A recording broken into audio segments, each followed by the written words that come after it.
Hello, welcome to the IGIS Introduction to ArcGIS Online orientation.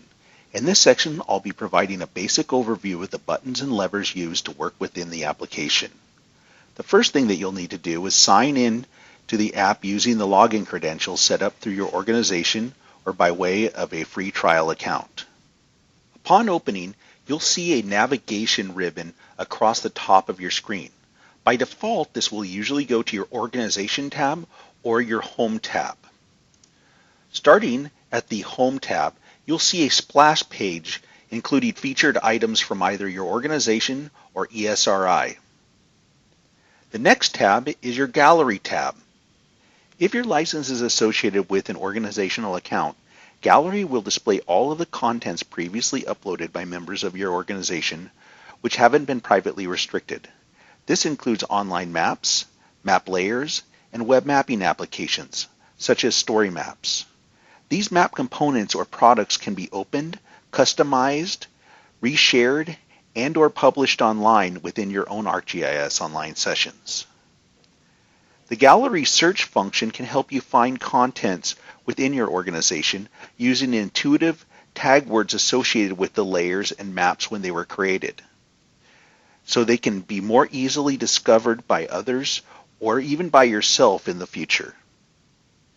The next tab across the top of your ribbon is your Map tab. Clicking Map will either open a new web map session or reopen the most recent map that you are working on. This is where you will spend the bulk of your time working within ArcGIS Online, creating, editing, and publishing your web maps. We will be covering these steps in the next section of this exercise, at which time we'll also discuss the various options that you have available to you. One thing to note now, though, is that you don't have a navigation ribbon across the top of your screen, but rather a drop-down menu next to Home that reflects the same navigation options that you had before. Following Map, we have Scene. And so we'll click that from the drop-down here. The Scene tab provides you with an interactive window to display data for a three-dimensional perspective. For example, displayed here you'll see a variety of scenes that have been shared by members of my organization, including a demonstration scene of the Hopland Research and Extension Center after it was partially burned by the complex fire of 2018. It is sometimes useful to look at your data from a three-dimensional perspective, as this can lend a more intuitive understanding to the data that's being displayed and can be useful for display purposes. Next, we're going to move on to the Notebook tab. However, this won't be displayed in the drop-down options, therefore I'm going to click Home first. I will next click the Notebook option from the middle of the top ribbon, and a small pane will pop up with a short list of runtime options that I might prefer for my following notebook session. In this case, I'll simply pick Python 3 Advanced 4.0 and click Open. It may take some time for the notebook to open, but when it does, this option will provide you with a code editing utility for data engineering, analysis, machine learning, and/or web GIS automation. This can be a very powerful tool for you coders out there. Next, I'm going to return to the standard menu and continue on to Groups by clicking here on the top ribbon. If you have an organizational ArcGIS Online account, Groups will allow you to create, view, and manage group settings for sharing data and maps within your organization. Initially, you'll see a variety of groups that you currently belong to, or alternatively, you can create a group or search for groups. By clicking Create Group, you'll be provided with a pane that allows you to set a group name, provide a summary, and include tag words so this group can be found by other members of your organization. It is important to note that once you have created or belong to a group, you will then have the option to share your data and your maps with only members of this group, as opposed to all the members of your organization or even the public without any restrictions. Next, we'll continue up to the top and click Content. Under Content, You'll find a catalog of your personal maps, web mapping applications, and the data layers supporting these products.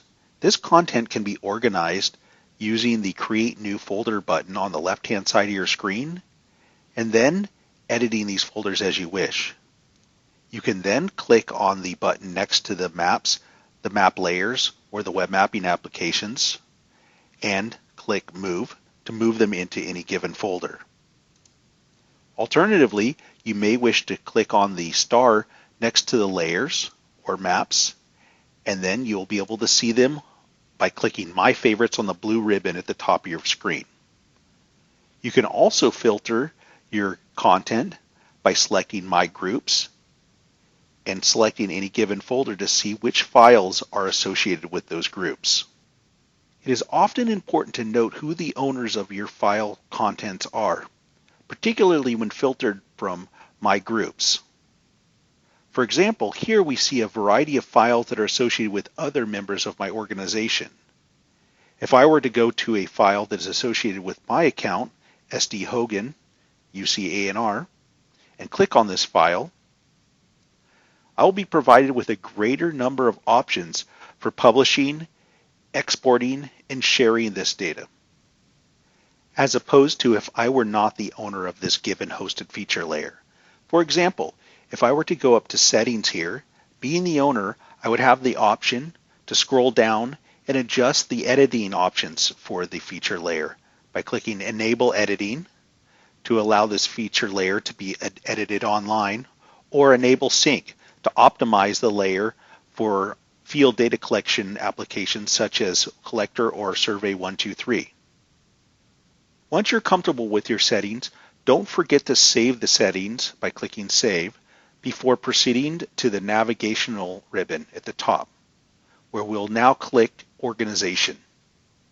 If your license is associated with an organizational account, under Organization you'll find information regarding your organization's ArcGIS Online use, including the amount of credits that are available, which are used for some processes such as geocoding. On the blue ribbon, under Members, you'll find information regarding the members of your organization that are using ArcGIS Online. Under Licenses, you'll see a variety of license extensions that are available through your account. And under Settings, you'll find default setting information for your organization, including language and other navigation options. Thank you for following along with this orientation to ArcGIS Online. We hope that this experience was valuable for you.